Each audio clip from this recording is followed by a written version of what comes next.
With systemic oppression, it's really again important to think about because a lot of folks will say, "Well, I'm working with a domestic violence survivor. I really need to focus in on that. That's the most important thing."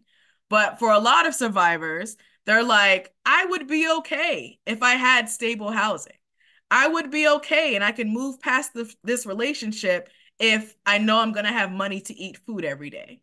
I would be okay if I could leave the apartment and go back to my family's house.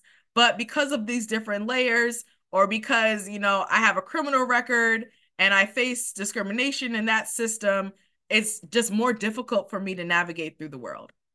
And so when we think about also the impact on LGBTQ plus communities, really focusing in on homophobia, for instance, thinking about how it extends through all these different layers of personal experiences, of access, of human rights, of employment benefits, of safety, right? People are still losing their jobs because they're being outed.